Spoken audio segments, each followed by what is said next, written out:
NCAA college basketball. We are still rolling. Let's continue to roll here with Kansas versus Baylor. Really fascinating line. Well, first of all, the Big 12 has just been an amazing conference this season, really competitive. Kansas has started to play great basketball, which was highlighted by their win at Oklahoma. And this is, again, let's get back to this line here. Sorry, this is fascinating.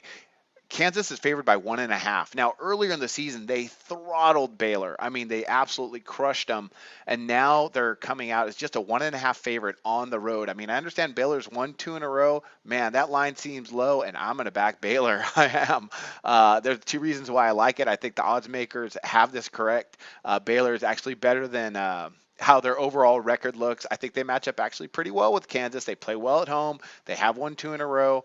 And I'm not going to get sucked into that 1.5. I'm going to take Baylor. I expect them to win this game. We're going to talk about Kansas first, and we'll talk about that first game of the year as well as we talk about Kansas. On the season, the Jayhawks, they're averaging 81.2 points per game, shooting 48.2% from the field, and allowing 68.4 points per game on 40.5% shooting from the field. Offensively, they're one of the best in the country. Defensively, they do allow points, but that's because of their pace. Now, let's talk about that first matchup. They shot lights out at Allen Fieldhouse. I mean, they shot 54% from the field, and they shot 58% from distance. Just ridiculous. They're a really good three-point shooting team, but Baylor's no joke. I mean, they got some athletes they can board, and they prevent second chances. We'll talk about that in just a second. Good Baylor team. They're well coached, and they're going to be fired up to get their revenge against Kansas tonight. I like the Bears. Let's talk about them. Baylor on the season, they're averaging 77.9 points per game, shooting 47.2% from the field, and allowing 69.9 points per game on 45% shooting from the field. They control pace a little better than last year. They play better defense.